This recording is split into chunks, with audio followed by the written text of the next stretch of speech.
महाकाल मंदिर के बाहर पुलिस ने कार्रवाई करते हुए तिलक लगाने की आड़ में अपराध करने वाले 7 नाबालिगों को पकड़ा है।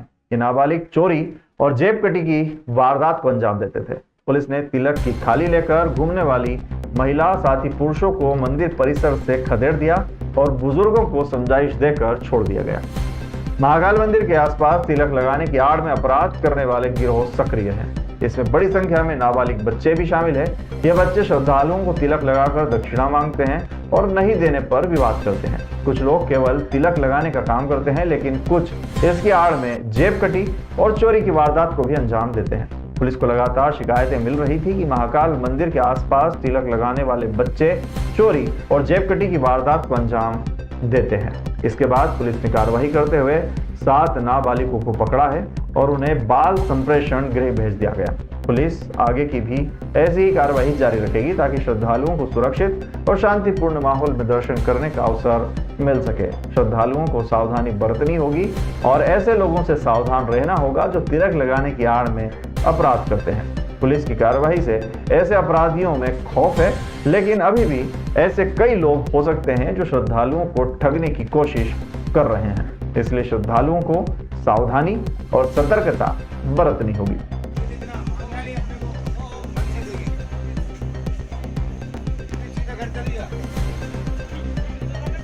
उज्जैन के पास ताजपुर गांव में एक युवक के साथ मारपीट का मामला सामने आया है। युवक को कुछ लोगों ने इसलिए पीट दिया क्योंकि वो गाड़ी तेज चलाकर मोहल्ले से निकलता था। युवक को इतनी बुरी तरह पीटा गया है कि उसे अस्पताल में भर्ती कराना पड़ा है।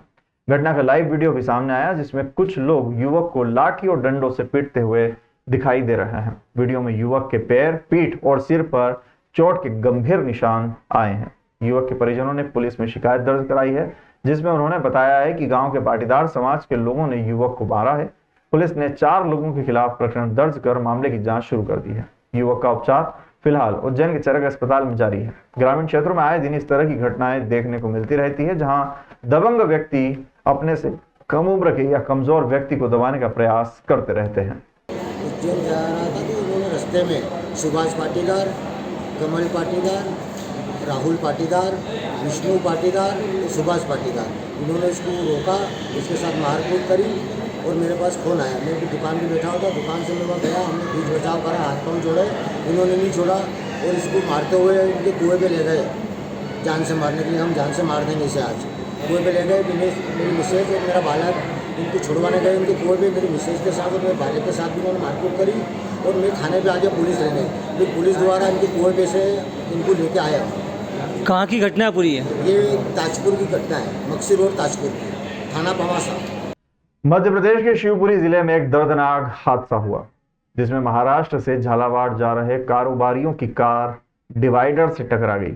इस हादसे में कार सवार 5 लोग घायल हो गए। मिली जानकारी के मुताबिक कार चला रहे असलम को नींद का झोंका आ गया था, जिससे कार अनियंत्रित होकर डिवाइडर से टकरा गई। हादसा मंगलवार सुबह करीब 4 बजे नरवर के पास हुआ। कार में सवार सभी 5 लोग तेलंगाना और महाराष्ट्र के रहने वाले हैं। हादसे में घायल हुए 5 लोगों को चरक अस्पताल में भर्ती कराया गया है, जहां उनका उपचार जारी है। घायलों में असलम, रमेश, अब्दुल हमीद, राजकुमार और एक अन्य व्यक्ति शामिल है। हादसे के बाद राहगीरों ने एम्बुलेंस को सूचना दी, जिसने घायलों को अस्पताल पहुंचाया। गनीमत रही कि कार की स्पीड कम थी, जिससे घायलों को ज्यादा चोटें नहीं आई हैं। यदि कार की रफ्तार तेज होती तो गंभीर हादसा हो सकता था। पुलिस ने हादसे की जांच शुरू की है। ऐसे निकले थे, हम कोटा जा रहे थे। रात में 4 बजे ड्राइवर की आग लग गई, उन्हें डिवाइडर के ऊपर गाड़ी चढ़ा दी, तो हम 5 लोग उसमें घायल हो गए। ये देवास के पास नरवर थाना पास। हाँ, फिर वहाँ से एम्बुलेंस वाले आए और हमको इधर हॉस्पिटल में लेके आए उज्जैन को। कितने लोग घायल हैं?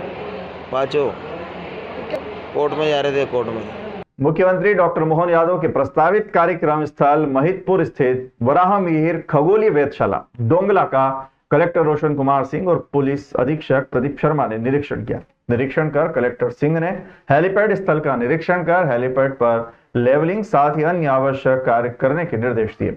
इसके बाद कलेक्टर सिंह ने परिसर का निरीक्षण कर परिसर में साफ सफाई, छांव, प्रकाश, पेयजल, आवश्यक बैरिकेडिंग, पार्किंग साथ ही रख रखाव कार्य करने के निर्देश संबंधित अधिकारियों को दिए हैं। निरीक्षण के दौरान कलेक्टर सिंह और पुलिस अधीक्षक प्रदीप शर्मा ने वेधशाला स्थित भास्कर यंत्र, शंकु यंत्र, नाड़ी वलय यंत्र, साथ ही कॉन्फ्रेंस रूम का निरीक्षण कर आवश्यक दिशा निर्देश दिए। निरीक्षण के दौरान जिला पंचायत सीईओ जयती सिंह, एडीएम प्रथम कौशिक, लोक निर्माण विभाग के कार्यपालन यंत्री गौतम अहिरवार, संबंधित एसडीएम महिदपुर जनपद सीईओ, सभी विभागों के अधिकारी उपस्थित थे। मध्य प्रदेश सरकार ने राज्य में स्मार्ट पीडीएस सिस्टम लागू करने की तैयारी शुरू कर दी है। इसके लिए राष्ट्रीय खाद्य सुरक्षा अधिनियम यानी कि एनएफएसए अंतर्गत राशन सामग्री प्राप्त करने वाले हितग्राहियों की ई-केवाईसी 100% पूर्ण कराई जानी है। फरवरी 2025 से ई-केवाईसी के लिए चलाए जा रहे अभियान में 1 करोड़ 11 लाख हितग्राहियों की ई-केवाईसी कराई गई है। प्रदेश में कुल 5 करोड़ 32 लाख हितग्राहियों में से 4 करोड़ 74 लाख हितग्राहियों की ई-केवाईसी पूर्ण हो गई है, जो मध्य प्रदेश के कुल हितग्राहियों का लगभग 89% है। खाद्य मंत्री गोविंद सिंह राजपूत ने बताया कि मध्य प्रदेश में ई-केवाईसी से शेष रहे 54,80,000 पात्र हितग्राहियों का भी ई-केवाईसी जून माह में किया जाना है। इन हितग्राहियों की ई-केवाईसी जून माह में पूर्ण कराने के लिए पूरे प्रदेश और ग्राम में, साथ ही वार्ड स्तर पर शिविर लगाकर ई-केवाईसी करने के निर्देश समस्त कलेक्टर्स को दिए गए हैं। अभियान के विषय में अपर मुख्य सचिव खाद्य रश्मि अरुण शमी द्वारा प्रदेश के सभी संभागायुक्त साथ ही जिला कलेक्टर्स को अभियान को प्राथमिकता में लेकर ई-केवाईसी के लिए सभी आवश्यक प्रयास करने के लिए निर्देश दिए गए हैं। इससे खाद्यान्न की कालाबाजारी खत्म होगी, साथ ही हितग्राहियों को समय पर और पारदर्शी तरीके से राशन सामग्री मिल सकेगी। शिप्रा नदी के किनारों पर नए घाटों का निर्माण शुरू हो गया है। सिंहस्थ 2028 के मद्देनजर यह कार्य किया जा रहा है, जिसमें 25 से 30 करोड़ श्रद्धालुओं के आने का अनुमान है। नए घाटों के निर्माण से 24 घंटे में 5 करोड़ लोग स्नान कर पाएंगे। शिप्रा नदी के किनारे 29 किलोमीटर लंबाई में नए घाटों का निर्माण किया जा रहा है, जिसमें से 4 किलोमीटर लंबाई की साइट क्लियर कर ली गई है। त्रिवेणी क्षेत्र में अर्थ वर्क भी शुरू कर दिया गया है। नमामि शिप्रा के अधिकारी मयंक परमार और योगेश बिरला के अनुसार साइट क्लियर होने के साथ ही जहां जहां अप्रोच मिल रही है वहां नेक्स्ट लेवल पर काम शुरू कर दिया गया है। बारिश में काम धीमा होने की आशंका जताई जा रही है, लेकिन जिम्मेदार अभी के समय का पूरा उपयोग कर रहे हैं। उन्हें ये प्रोजेक्ट 30 माह की डेडलाइन में पूरा करना है। सिंहस्थ में शिप्रा स्नान का बड़ा महत्व है, इसलिए ये प्रोजेक्ट शासन प्रशासन के लिए अहम है। नए घाटों के बन जाने से 24 घंटे में 5 करोड़ श्रद्धालु स्नान कर पाएंगे। पुराने नए मिलाकर शिप्रा किनारे कुल 35 किलोमीटर लंबे घाट हो जाने से स्नान आसानी से हो सकेगा और हर किसी को जगह मिलेगी। प्रोजेक्ट की अहमियता को ध्यान में रखते हुए इसकी स्थायी स्तर से लेकर शासन स्तर तक लगातार मॉनिटरिंग की जा रही है।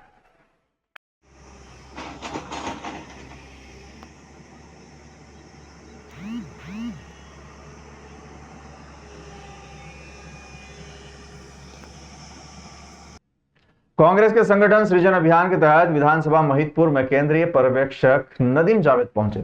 इस दौरान उन्होंने ब्लॉक कांग्रेस कमेटी, मंडलम सेक्टर के पदाधिकारीगण, सभी मोर्चा संगठनों के पदाधिकारी और क्षेत्रीय जनप्रतिनिधियों से संगठनात्मक चर्चा की। केंद्रीय पर्यवेक्षक नदीम जावेद का राष्ट्रीय गुजराती भलाई समाज कार्यक्रम पर जोरदार स्वागत किया गया। राष्ट्रीय गुजराती भलाई समाज के राष्ट्रीय अध्यक्ष बालू सिंह वाड़िया के नेतृत्व में कार्यालय पर स्वागत किया गया। इस दौरान मीडिया से चर्चा में केंद्रीय पर्यवेक्षक नदीम जावेद ने बताया कि अखिल भारतीय कांग्रेस कमेटी का महाअधिवेशन 26 और 27 दिसंबर 2024 को बेलगावी में हुआ था। नदीम जावेद ने बताया कि कांग्रेस पार्टी का शीर्ष नेतृत्व मध्य प्रदेश को लेकर उम्मीद भी करता है, साथ ही चिंता भी हमें महसूस हुई है, क्योंकि संगठन के निर्माण की दिशा में सही कार्य हो जाए तो आगामी 2028 विधानसभा चुनाव में कांग्रेस पार्टी की सरकार इस राज्य की जनता के आशीर्वाद से बनना तय है। राष्ट्रीय गुजराती भलाई समाज के राष्ट्रीय अध्यक्ष बालू सिंह वाड़िया ने कहा कि हमारा संगठन किसी राजनीतिक स्तर पर कोई बात नहीं करता है, चाहे कोई भी पार्टी हो, बीजेपी हो या कांग्रेस हो, हमारे लिए सब एक समान है, हम सभी का सम्मान करते हैं। उन्होंने कहा कि हमारे राष्ट्रीय कार्यालय पर अन्य किसी भी संगठन, पार्टी और समाज से जुड़े व्यक्ति और विभूतियों का सम्मान होते आया है। अखिल भारतीय कांग्रेस कमेटी का महाधिवेशन 26 और 27 दिसंबर 2024 को बेलगावी में हुआ था। महात्मा गांधी अपने पूरे जीवन में केवल एक बार कांग्रेस पार्टी के राष्ट्रीय अध्यक्ष हुए। 1924 में जब बेलगावी में आज़ादी के आंदोलन के समय कांग्रेस का अधिवेशन हुआ था।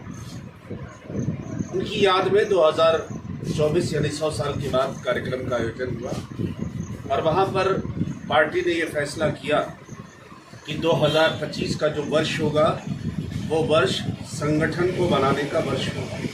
मध्य प्रदेश कांग्रेस पार्टी के लिए बड़ा महत्वपूर्ण है। कांग्रेस का शीर्षस्थ नेतृत्व मध्य प्रदेश को लेकर बहुत उम्मीद भी करता है, लेकिन साथ में चिंता भी हम लोगों ने महसूस की है।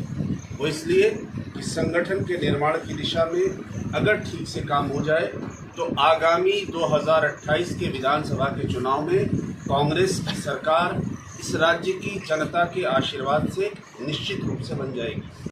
जो हमारा संगठन है किसी राजनीति स्तर पर बात नहीं करता है, चाहे कांग्रेस हो चाहे बीजेपी हो, हमारे लिए सब एक सम्मान है। और यहाँ तो क्या है कि ये एक समाज का कार्यालय है, हर व्यक्ति यहाँ सम्मान है, चाहे कांग्रेस पार्टी का चाहे बीजेपी का या अन्य किसी दल का सदस्य हो, जो भी आएगा हम उनका स्वागत अभिनंदन करेंगे। और आज जो कांग्रेस प्रवक्ता दिल्ली से पधारे हैं तो उन्हें जो हमारी कोई दिल की बात की, मन की बात की संगठन की, हमने उनके सामने प्रस्तुत की गई है और समय आने पर आपके माध्यम से उसको सबके सामने लाया भी जाएगा। और आज इस शुभ अवसर पर हमारे प्रदेशाध्यक्ष महेंद्र जी डाबी जी उज्जैन से पधारे हैं और इनके साथ हमारे अर्जुन जी हमारे कार्य समिति के अध्यक्ष हैं, हमारे पूर्व सरपंच साहब बलवंत जी राठौड़ जी और मेरे समाज के सारे लोग और हमारे बाबूजी भी हैं, मतलब समाज के सारे वरिष्ठ लोग पधारे हैं। उज्जैन में अखिल भारतीय कायस्थ महासभा ने राज्यपाल के नाम कलेक्टर को ज्ञापन दिया है।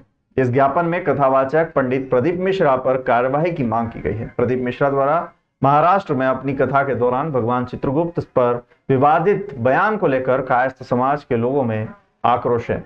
चित्रवंश सेवा संगठन के अध्यक्ष निखिलेश खरे ने जानकारी देते हुए बताया कि पंडित प्रदीप मिश्रा द्वारा यमराज और चित्रगुप्त पर की गई अभद्र टिप्पणी को लेकर ज्ञापन दिया गया है। भगवान चित्रगुप्त कायस्थ समाज की कुल देवता हैं और पूरे ब्रह्मांड के जीव जंतुओं का लेखा जोखा रखते हैं। ऐसे में प्रदीप मिश्रा की टिप्पणी उनकी मानसिक स्थिति खराब होना दर्शाता है। अखिलेश खरे ने कहा है कि अगर प्रदीप मिश्रा समय रहते माफी नहीं मांगते हैं तो सभी समाज के लोग सीहोर पहुंचकर घेराव करेंगे और कार्यवाही की मांग करेंगे। इस अवसर पर अमित श्रीवास्तव, घनश्याम सक्सेना, जितेंद्र निगम, अतुल सक्सेना, मदन गोपाल श्रीवास्तव, शरद कुलश्रेष्ठ, अवधेश श्रीवास्तव, गोपाल कृष्ण निगम, धर्मेंद्र श्रीवास्तव, सुभाष श्रीवास्तव, आशुतोष गौड़, शिशिर श्रीवास्तव उपस्थित थे। कायस्थ समाज के लोगों ने एकजुट होकर प्रदीप मिश्रा के खिलाफ कार्रवाई की मांग की है। उनका कहना है कि भगवान चित्रगुप्त का अपमान किसी भी हाल में बर्दाश्त नहीं किया जाएगा। समाज के लोग एकजुट होकर अपनी मांग को लेकर आवाज उठाएंगे और न्याय की मांग करेंगे। सूचना देगा, चल इतने में डरा करके देना, घबराए, फालतू की बात करना मत ही रे यमराज, तू मुझे पहचानता नहीं है। चाकरबाड़ी में 7 दिन शिव पुराण की कथा सुनी है, मेरा सबूत लेना हो तो संत ज्ञानेश्वर माउली जी से ले ले।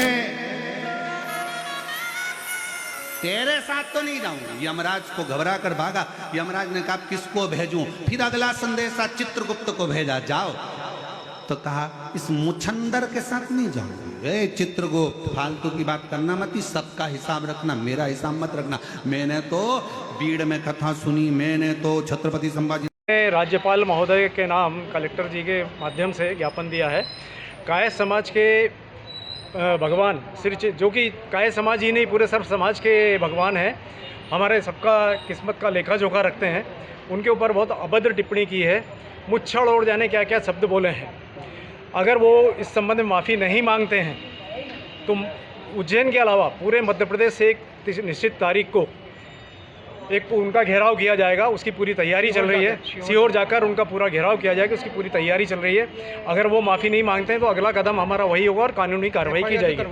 ये टिप्पणी पंडित प्रदीप मिश्रा कुबरेश्वर धाम सीहोर वाले मिश्रा जी ने की है। हाल ही में महाराष्ट्र के ग्रामीण में पंडित प्रदीप मिश्रा जी, जो कि सीहोर के रहने वाले हैं और कथावाचक भी हैं, अभी उन्होंने भगवान चित्रगुप्त जी और यमराज जी के बारे में एक गलत अभद्र टिप्पणी करी है।